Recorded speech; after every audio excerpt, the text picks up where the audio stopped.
पूरे बयान को देश की जनता देखेगी तो समझ में आ जाएगा कि बाबा साहब भीमराव अंबेडकर का नाम लेकर के वो कांग्रेस को ही कटघरे में खड़ा कर रहे थे। देखिए, बहुजन समाज पार्टी, हमने जैसा पहले कहा कि इस समय इस बहती हुई गंगा में वो भी हाथ धोना चाहती है। तो ये देश धर्म से चलेगा, लेकिन जिस तरह से सांप्रदायिक उन्माद कांग्रेस पार्टी पैदा करके इस देश में राजनीति करती चली हुई आई है, उस सांप्रदायिक उन्माद से देश नहीं चलेगा।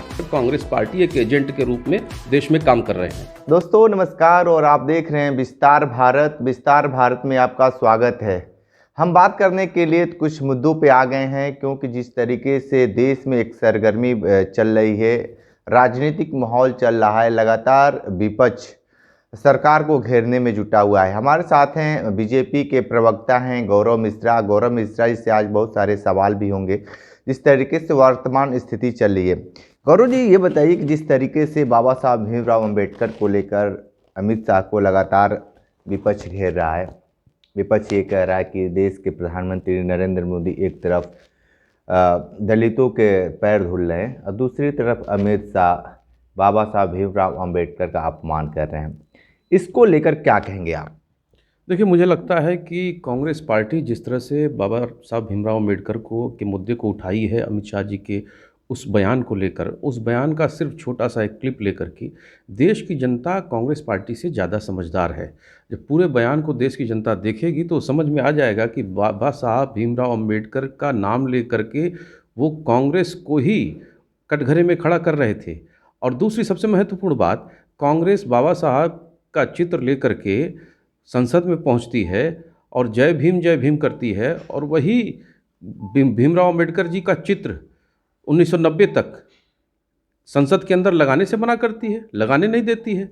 नेहरू जी और बाबा साहब की अदावत कोई छुपी हुई नहीं है, तो सबसे पहले कांग्रेस पार्टी नेहरू जी का पुतला फूके, उनका विरोध करे। ये देखिए, ये सियासत है, इसको इसके बुनियाद में जाने की आवश्यकता है। कांग्रेस पार्टी इस समय मुद्दा विहीन है, और कांग्रेस पार्टी जिस तरह से 2024 के चुनाव में सफलता पाई थी, उसको ऐसा लगा कि ये ऐसे ही हवा चलती रहेगी, लेकिन हरियाणा और महाराष्ट्र के चुनाव ने उनके इन मंसूबों पर पानी फेर दिया। अब वो बहुसंख्यक समाज में कैसे विभाजन पैदा करें, जो कि विभाजनकारी राजनीति ही कांग्रेस पार्टी करती हुई चली आई है और आज भी उसी में अपने अस्तित्व की रक्षा खोज रही है। इसलिए वो हिंदू समाज में, विशेष रूप से बहुसंख्यक समाज में एकदम सीधे सीधे दो दीवार खड़ा करना चाहती है, और इसलिए एक झूठे मुद्दे को नैरेटिव के रूप में खड़ा करने का प्रयास कांग्रेस पार्टी कर रही है। लेकिन आपको एक बात बता दें, ये झूठ की हांडी बार बार नहीं चढ़ती है। एक बार चढ़ चुकी है चुनाव में, अब नहीं चढ़ेगी। जनता समझदार है, समझ जाएगी, और जनता की अदालत में इसका फैसला हो जाएगा। जनता की अदालत में फैसला हो जाएगा। लेकिन एक सबसे बड़ा सवाल ये है कि जिस तरीके से वर्तमान समय में देखा जा रहा है कि भारतीय जनता पार्टी हिंदुत्व का नारा और हिंदुत्व की बात करने में जुटी है। एक तरफ हिंदुत्व की बात करते हैं, दूसरी तरफ बाबा साहब भीमराव अंबेडकर का अपमान किया जा रहा है, ऐसा विपक्ष लगातार कहता जा रहा है। तो आपको नहीं लगता है कि कहीं ना कहीं एक व्यक्ति विशेष वर्ग के समुदाय के दिल पे ठेस पहुंची रही है? देखिए, बहुत सीधी सी इसकी परिभाषा है। बाबा साहब का अपमान किसी ने नहीं किया है, ये एक नैरेटिव खड़ा किया जा रहा है। जिस बहती गंगा में मायावती जी भी हाथ धोना चाह रही हैं, क्योंकि उनका खुद का वोट बैंक बहुजन समाज रहा है और वो खिसक चुका है।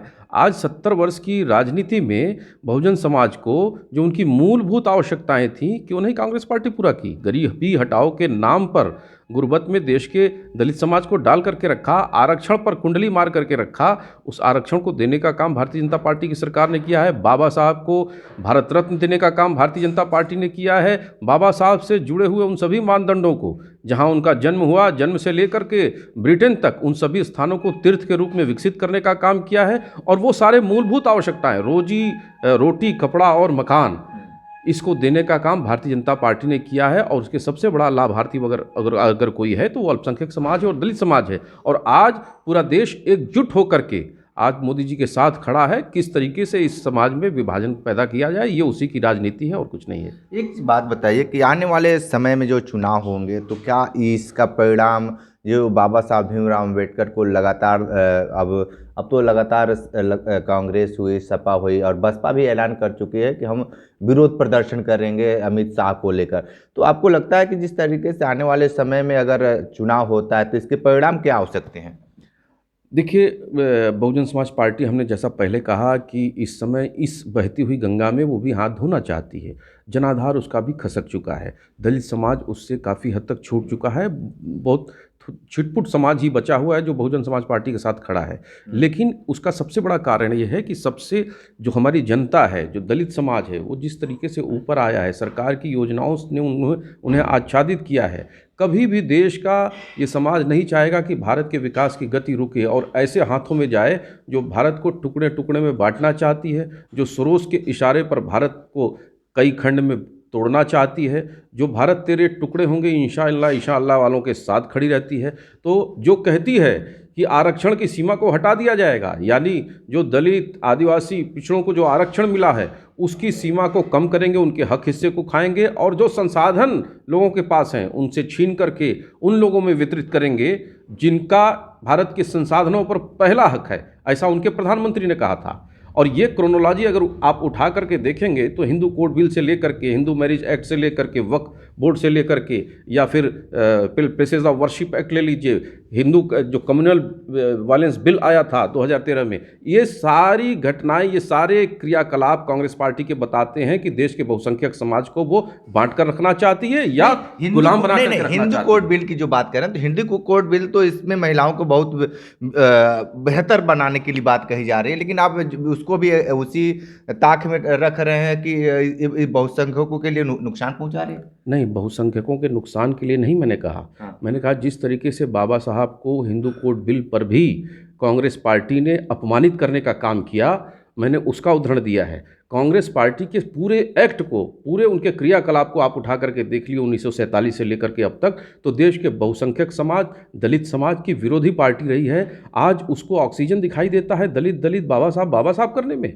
जिन बाबा साहब को अपमानित करने का काम किया, उसी संसद के अंदर, संसद के गलियारे में, उन्हीं के एक नेता ने, राजस्थान का एक नेता जो राज परिवार से आता था, उसने अपमानित करने का काम किया था। इतिहास के पन्नों को पलटिए, किस तरीके से बाबा साहब के उन सभी विषयों को, बाबा साहब ने धारा 370 का मसौदा बनाने से मना कर दिया था, इनकार कर दिया था। क्यों किया था? कश्मीर मुद्दे पर उनका विरोध था। उनको और मंत्रालय देने की बात थी, लेकिन कानून मंत्रालय के साथ साथ योजना भी देने की उनकी बात थी, योजना मंत्रालय उनसे छीन लिया गया और तमाम सारी और भी जो वादे थे उनके साथ, उनको तोड़ा गया। लेकिन जिस तरह से उस कालखंड में भी वीर सावरकर के साथ बाबा साहब भीमराव अंबेडकर खड़े रहे, वो आँख की किरकिरी थी कांग्रेस पार्टी की, और वो आज तक चली आ रही है। और वो विभाजन जो खड़ा किया कांग्रेस ने, वो टूट गया 2014 में, और 2014 से आज 2024 तक वो टूटता हुआ लगातार दिखाई दे रहा है। तो किस तरीके से उसको वापस फिर खड़ा किया जाए, इसलिए कांग्रेस पार्टी उस दलदल में फिर उसी जगह जाके अपनी अंगूठी खोज रही है जहां गिरी हुई है, और वही चाहती कि विभाजन फिर खड़ा किया जाए देश के बहुसंख्यक समाज में। आप वीर सावरकर का भी जिक्र कर दिए हैं, लेकिन लगातार विपक्ष वीर सावरकर को लेकर घेरता रहता है और तमाम तरह की बातें भी कहते हैं कि सावरकर और जिस तरीके से और भी लोग हैं आरएसएस पे भी लगातार तंज कसने की का बात करें। लेकिन ये बात, एक बात बता दीजिए कि आने वाले समय की जो राजनीति है, क्या जाति और धर्म पे ही टिका रहेगा क्या? देखिए, धर्म पे टिका रहेगा। भारत की राजनीति सदैव धर्म आधारित रही है, और हमारा धर्म बहुत विराट और बहुत विशाल है। अयम निजः परो वेतु गणना लघुचेत साम उदार चरिता नाम। तो जब वसुधैव कुटुंबकम की हम बात करते हैं तो हमारी नीति वैश्विक होती है, वो सीमित संकुचित नहीं होती है, एक किताब पर आधारित नहीं है, एक व्यक्ति पर आधारित नहीं है, इब्राहिमिक नहीं है। हम सबको समाहित करके ले चलते हैं। इसीलिए जब हम वैक्सीन बनाते हैं तो सिर्फ भारत को नहीं देते, दुनिया के 100 देशों को मुफ्त वैक्सीन मित्र योजना में वैक्सीन पहुंचाते हैं। जब हमारा चंद्रयान चंद्रमा पर पहुंचता है, उसके दक्षिण पोल पर, और उस शिव शक्ति के पॉइंट पे पहुंचता है, तो हमारे प्रधानमंत्री कहते हैं कि ये सिर्फ भारत की उपलब्धि नहीं है, समस्त मानवता की उपलब्धि है। तो ऐसा कहने वाला कौन देश है? भारत ही है। और वो कहाँ से पैदा होता है? भारत की संस्कृति से पैदा होता है। तो ये देश धर्म से चलेगा।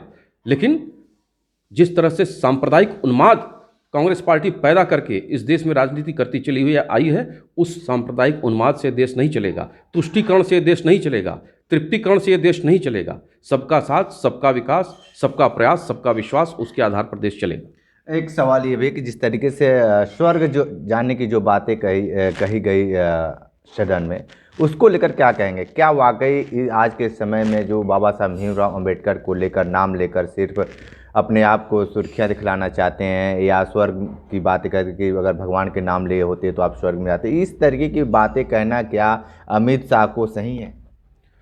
देखिए, वो एक कहावत है ये किसी भी आपसी बातचीत में भी हम लोग इस बात का कहते हैं कि अगर ऐसा करते तो स्वर्ग जैसा होता, या किसी का घर बहुत अच्छा लगता है तो लगता है कि अरे ये स्वर्ग जैसा बना करके रखे हैं। स्वर्ग एक कल्पना है, ठीक है।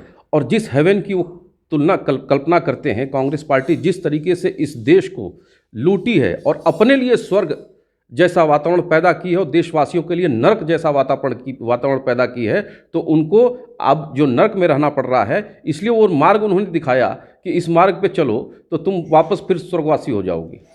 ठीक है, तो आप कुछ वैसा ही समझिए।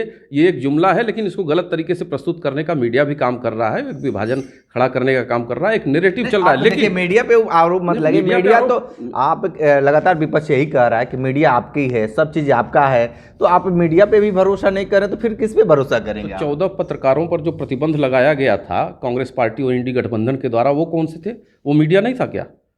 वो किसका मीडिया था जिसके ऊपर प्रतिबंध लगाया गया था?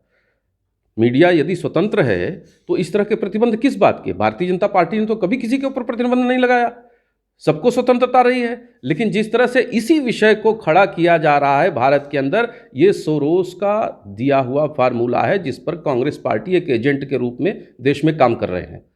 और कैसे भारत के समाज को तोड़ा जाए, काटा जाए, फोड़ा जाए, और फिर उनकी दुकानदारी इसी भारत से, जो भारत उनकी अर्थव्यवस्था का आधार बना हुआ था। आज भारत 22,000 करोड़ का रक्षा उत्पाद विदेशों को बेचता है। कभी सोरोस को अच्छा लगेगा? जो ब्लड मनी कमाने वाले लोग रहे हैं इस देश में, दुनिया में, जो वार के आधार पर अपनी अर्थव्यवस्था को मजबूत करने वाले जो देश रहे हैं, क्या उनको अच्छा लगेगा कि भारत जो कल तक खरीदता था आज वो बेच रहा है दुनिया को? ये दुर्भाग्य उनके लिए है। और वो दुर्भाग्य किस प्रकार से सौभाग्य में बचे, और उसमें सबसे बड़ा कैरियर अगर कोई था तो गांधी परिवार रहा है। गांधी परिवार इस देश का सिन है, पाप है। जब तक वो रहेगा इस देश को हमेशा गुर्बत में रखने का कोई ना कोई तरकीब वो खोजता रहेगा। इसलिए आज उनके ऊपर प्रभावी तरीके से पिछले 11 वर्षों में जिस तरह से भारतीय जनता पार्टी की सरकार ने इस देश को खड़ा करने का काम किया है, चाहे वो इंफ्रास्ट्रक्चर का क्षेत्र हो, इंडस्ट्रीज़ का क्षेत्र हो, इन्वेस्टमेंट का क्षेत्र हो, सभी क्षेत्रों में भारत बहुत तेज गति से आगे बढ़ रहा है। 5वीं अर्थव्यवस्था है, 3री के बनने की दिशा में आगे बढ़ रहा है। दुनिया में भारत के प्रति एक सम्मान और अनुकूल वातावरण बन रहा है, वो उनको खल रहा है। उनको दिखाई दे रहा है कि ये देश तो आगे बढ़ रहा है। और जब आप आगे बढ़ेंगे तो 10 शत्रु आएंगे, हमको पता है, बाहर से भी आएंगे, अंदर से भी आएंगे। और ये अंदर के शत्रु हैं, भारत के विकास के विद्रोही हैं, द्रोही। इस तरीके से इस प्रकार के नैरेटिव, झूठे नैरेटिव, कुछ अब उनके पास मुद्दा नहीं। आप बताइए, सीए और एनआरसी पर देश में दंगे कर दिए गए, 56 लोगों की जान चली गई। सच्चाई क्या थी उस एक्ट की, जरा बताइए तो? किसकी नागरिकता जा रही थी? एक भ्रम पैदा किया गया देश में कि देश के मुस्लिम समाज का नागरिकता छीन ली जाएगी। इस तरह के भ्रम पैदा करके, झूठे नैरेटिव पैदा करके, और एक भीड़ को, उन्मादी भीड़ को सड़क पर उतार करके वो चाहते हैं कि कानून को घुटनों में टेका दें, लोकतंत्र के पॉकेट मार की तरह काम करें। इस तरीके से देश नहीं चलेगा। उसका सबसे बड़ा प्रमाण मैं आपको देता हूं, देश की जनता ने लगातार 2019 से इस सच्चाई को महसूस किया है। और सूचनाओं का तंत्र इतना विराट और विशाल है कि जनता समझ जाती है सच कौन बोल रहा है, झूठ कौन बोल रहा है, बाबा साहब के साथ कौन है और बाबा साहब के खिलाफ कौन है। ये कुछ कहने की आवश्यकता नहीं है। और जनता देश को विकास के रास्ते पर आगे बढ़ना देखना चाहती है, न कि विनाश और टूट और फूट के रास्ते पर। बिल्कुल। तो आप सुन रहे थे गौरव मिश्रा जी को, बहुत सारी बात बताए हैं, विशेष इंटरव्यू कर रहे थे। तो हमारे साथ बने रहिए विस्तार भारत के साथ। हमें दीजिए इजाज़त, नमस्कार।